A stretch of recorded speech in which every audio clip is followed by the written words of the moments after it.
In 1986, Top Gun helped Tom Cruise become a superstar. But the actor's success wouldn't have been possible without his partner. Nope, not Anthony Edwards nor Val Kilmer, but the Grumman F-14 Tomcat. It was arguably as important as any of the Cruise's co-stars. Top Gun was a huge recruitment ad for the US Navy, and the F-14 became the world's hottest fighter jet. Possibly the most intriguing fact in this airplane's extensive history may be the way it was and still is utilized by the Islamic Republic of Iran. Stay with us to learn more about the plane's missions and actual combat victories.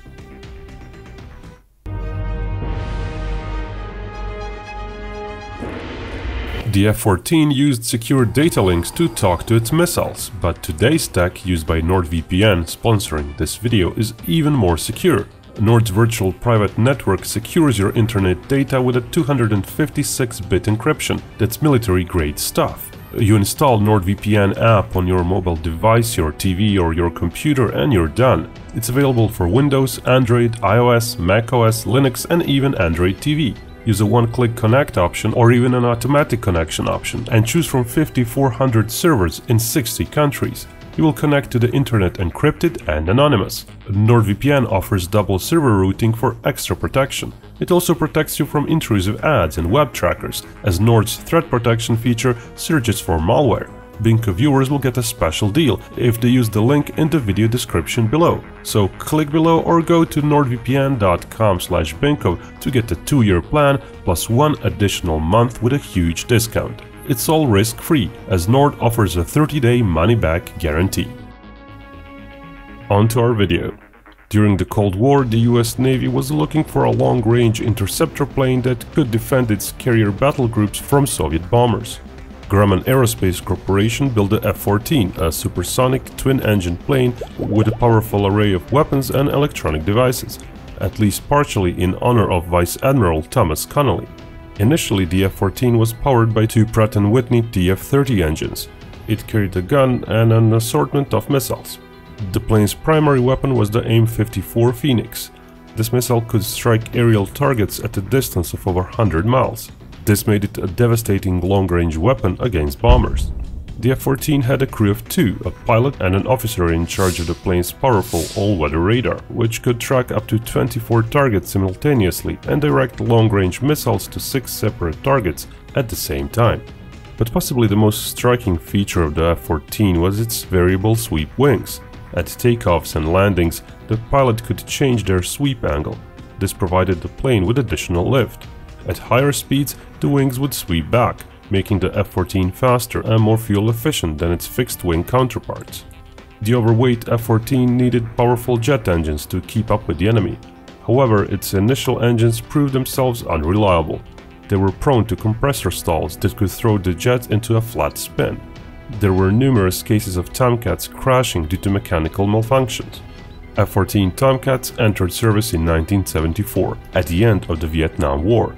Their first military operation came when they flew combat patrols during the final evacuation of the US civilians and US-friendly Vietnamese from Saigon.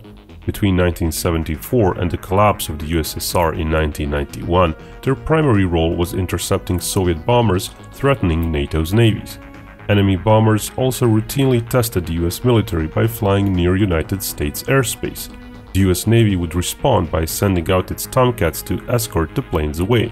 In 1976, the US Navy lost one of its fully armed F-14s near Scotland when it fell from an aircraft carrier. Both crew members survived. However, there was a reasonable fear that the Soviets might send their vessels to locate the state-of-the-art combat jet and its Phoenix missiles. Because of this, the Navy launched a major operation to retrieve the plane from the seabed. The first major combat mission for F-14s came during the Lebanese Civil War in the mid-1980s. The Navy equipped some of its F-14s with a TARP system. This large pod was mounted underneath the airplane and included several sophisticated cameras for mapping the territory and providing target intelligence. F-14s from 3 US carriers flew daily over Lebanon, taking images. For the most part, the neighboring Syrian Air Force deliberately avoided confrontation with the US planes. The same couldn't be said about their anti-aircraft defenses. On several occasions, Syrian armed forces launched surface-to-air missiles against F-14s. these were primarily Soviet-made SA-2 defense batteries and lighter SA-7 missiles, but those failed to down any F-14s. In 1981, Libya attempted to claim the entire Gulf of Sidra as its territory in direct violation of international treaties. In response, the United States sent 2 aircraft carriers to the area. This led to a risky game of chicken as both sides launched a series of mock patrols and fake attacks to provoke each other. On 19th of August 1981, Tomcats intercepted 2 Libyan Sukhoi Su-22 fitters. One of the fitters launched an Atoll missile either as a provocation, a warning, or with the intent of shooting down the F-14. As Libyans broke formation and turned around to fly back home, the Tomcats received permission to launch their AIM-9 Sidewinders. Those Su-22s became the first planes to be shot down by the Navy's F-14s. Hostilities with Libya continued for several years. In March 1986, during another US naval exercise in the Gulf of Sidra, F-14s came under fire from Libyan long-range SA-5 surface-to-air missiles. Later the same day, F-14s encountered 2 Libyan MiG-25 Foxbats. While Tomcats outmaneuvered them, they didn't receive permission to open fire. The F-14s also provided fighter cover for airstrikes against military targets in Libya during Operation El Dorado Canyon in 1986. In January 1989, 2 F-14s detected a pair of Libyan MiG-23s using their radars from over 100 kilometers away. Usually radar tracking Libyan aircraft was enough to send them back to their home bases. On that day, however, 2 MiGs armed with medium-range missiles kept approaching. Even as Tomcats performed standard evasion maneuvers, the Libyans kept flying directly towards the F-14s. US pilots started firing missiles and, after a brief dogfight, downed both Libyan jets. In the early 1990s, Tomcats participated in Operations Desert Shield and Desert Storm. They patrolled the skies over Iraq, performed tactical reconnaissance missions, and provided aerial protection. At least 10 squadrons of F-14s saw action during the Gulf War. However, the lack of aerial targets in Iraq and restrictive rules of engagement limited their effectiveness. Because of all these reasons, F-14s ended up shooting down a single enemy aircraft during that war, an Iraqi Mi-8 helicopter. It also didn't help that enemy pilots would often disengage whenever they recognized Tomcats' radar.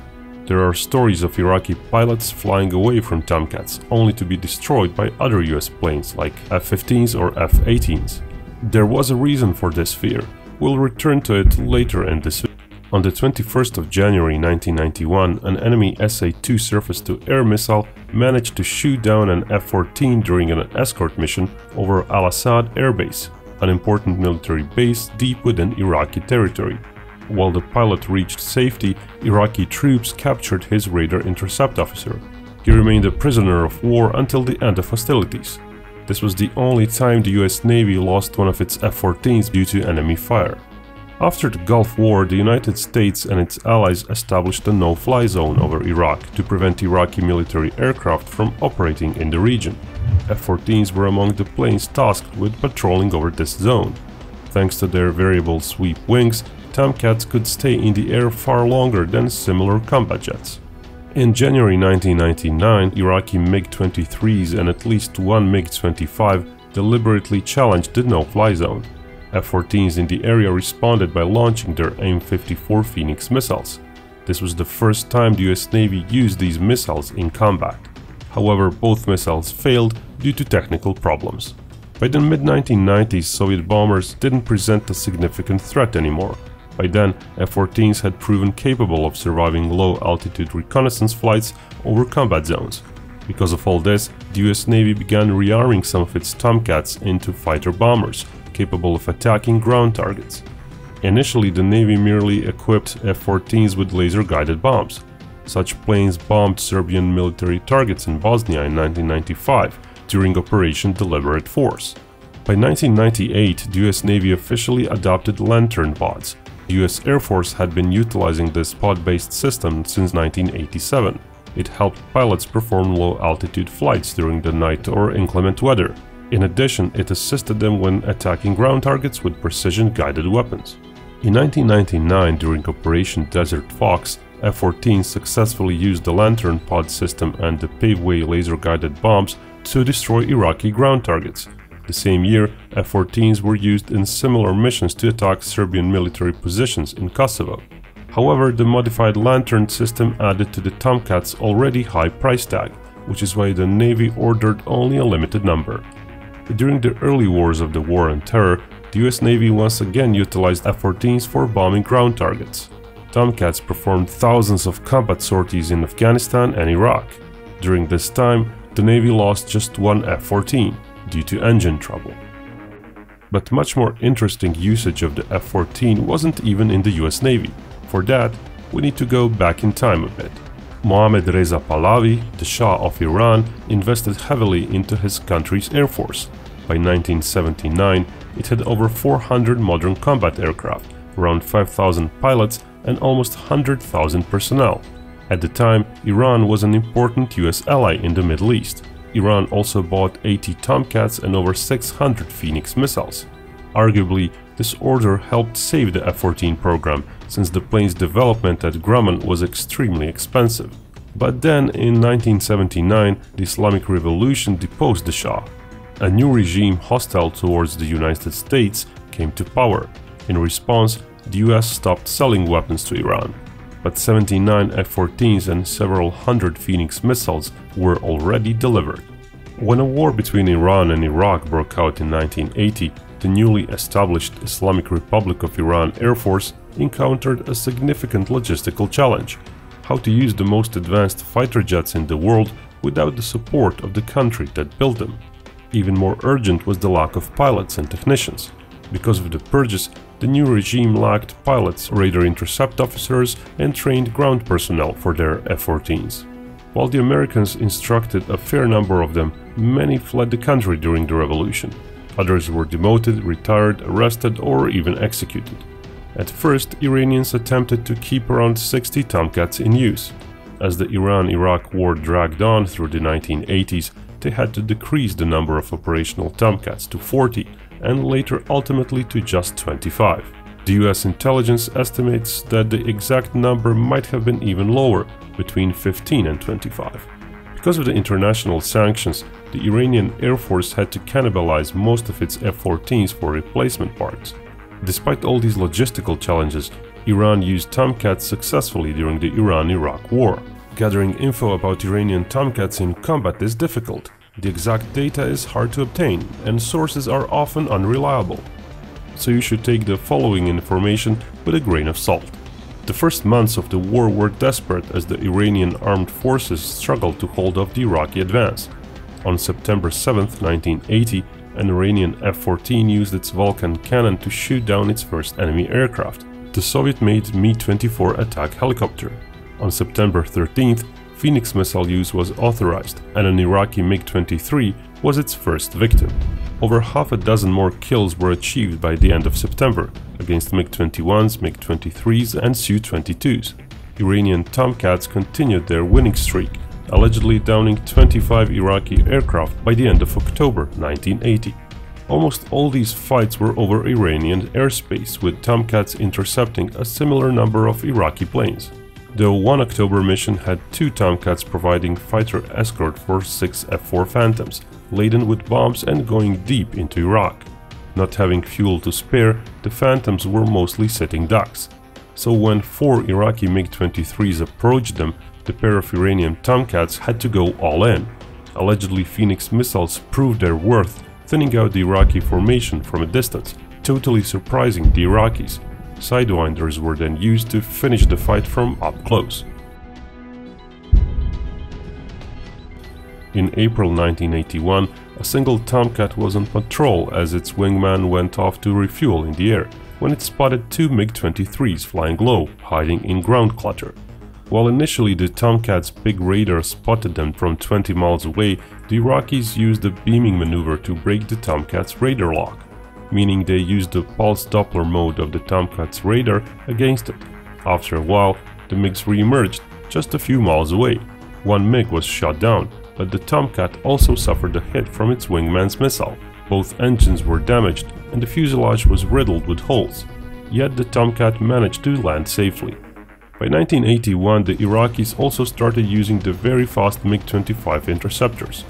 One of the longest range engagements happened when a Phoenix was fired from 67 miles away at the MiG-25. While the missile detonated fairly close to the MiG and damaged it, it did not result in a kill. Just a bit later, a MiG-25 was actually downed by a Phoenix from 60 miles away, one of the longest range kills of the war. Iranian pilots claimed that on one occasion in February of 1984, a single F-14 ambushed several Iraqi fighters, downing 3. Iran lost 4 F-14s by 1985 to SAMs, though their claim is that all were downed by friendly fire, by Iran's own Hawk SAM batteries. By 1985, spare parts were becoming a huge problem. The Iranian Tomcat fleet shrunk to some 30 flight-worthy airframes. Allegedly just half of those had working radars, and the Phoenix missile inventory was depleted. Curiously though, the Iran-Contra affair, where the US secretly gave Iran some weapons, saw some 40 Phoenix missiles that were previously past their shelf life modernized. In July 1987, an F-14 was lost while dogfighting Iraqi jets. Iranians claimed the plane malfunctioned and crashed. Iraqis also started using their new Mirage F-1EQ fighters more by the mid-1980s. Initially, Iran wasn't aware Iraq had Mirage F-1s. Iraqi pilots would deliberately fly at high speeds and altitudes below Tomcat's radar limit. They would briefly pop up directly underneath the Tomcat and launch their air-to-air missiles before disappearing. On January 1985, the first such Mirage was downed by an F-14. Newer and more capable subvariants were later flown by the Iraqis. Finally, in July 1988, 4 Mirage F-1s approached a pair of Tomcats from various directions, using jammers. Matra Super 530D missiles were used, downing both Tomcats. Allegedly, up to 2 more Tomcats were lost to Mirage F-1s. While those likely weren't the first F-14s lost in air combat, that battle was the worst one-time Tomcat loss. The war ended soon thereafter. It's important to once again state that the Iran-Iraq combat described in this video comes from a one-sided Iranian source. There were conflicting reports on the F-14's effectiveness in combat, coming from Iran itself after the war. One conference held in Tehran by Iran's military commanders said the Iranian Air Force fired 71 Phoenix missiles during the entire war. They also said their Tomcats scored 30 kills during the war, with 16 of those achieved by Phoenix missiles. Other Iranian sources, however, claimed that at least 130 kills were made by the F-14s, with 40 of those being done by Phoenix missiles. Some sources go up to 160 kills during the war. That figure includes Soviet-made MiG-21s, MiG-23s, Su-22s and Tu-22Bs, as well as H-6 bombers, French-made Mirage F-1s and Superintendars, and a few helicopters. As for total Tomcat losses, things are equally hazy. Iraqis claim over 70 Tomcats downed. Western publications usually claim at least 3 Tomcats lost to Iraqi fighters, and up to 16 lost during the war in total, including accidents and fratricide. The actual figure of Tomcats lost in combat is likely in the high single digits. Iranian pilot Jalil Zandi allegedly shot down 11 Iraqi aircraft. US intelligence later confirmed 8 of his victories. So even though F-14s were primarily used by the US Navy, Iranian combat pilot Zandi is officially the most successful F-14 flying ace in the world. Iranian F-14s remained a successful deterrent throughout the war. Their mere appearance was often enough to make enemy aircraft give up on combat missions. All throughout that time, Iran struggled with the logistics of utilizing F-14s in combat. In the early years of the war, pilots preferred attacking from far away using Phoenix missiles. Later in the war, they began increasingly relying on dogfights as Phoenix missiles became scarce. At some point, Iran also tried modifying US-made Hawk surface-to-air missiles to be used by Tomcats, though that was largely unsuccessful. Iranian F-14s are still in use, although their exact numbers is a matter of some debate. Iran's Air Force claims it currently operates 24 F-14s. Even if these numbers are accurate, it is unlikely that Iranian Tomcats are a serious threat to modern combat jets. While Tomcats' contemporaries like the F-15 and F-16 are still in use, The US F-14s were retired in 2006. The US Navy replaced them with Super Hornets. After the collapse of the Soviet Union, the need for defense against enemy bombers disappeared. Instead, the US Navy found itself in need of an aircraft that could support ground troops and perform reconnaissance missions. As for Phoenix missiles, they were far less successful against nimble targets like modern combat jets. In a world without the Cold War, Tomcats were too impractical and expensive to maintain. To add insult to injury, not only did the US Navy retire its F-14s, but it deliberately had many of them destroyed in industrial shredders. This decision was to prevent Iran from getting any spare replacement parts for their aging fleet of F-14s. The story of the F-14 has an ironic ending. In 2015, there were reports of Iranian Tomcats flying combat missions against ISIL terrorists in the Middle East. But they weren't flying alone. They provided air protection for Russian Tu-95 bombers, the same airplanes Tomcats were designed to destroy.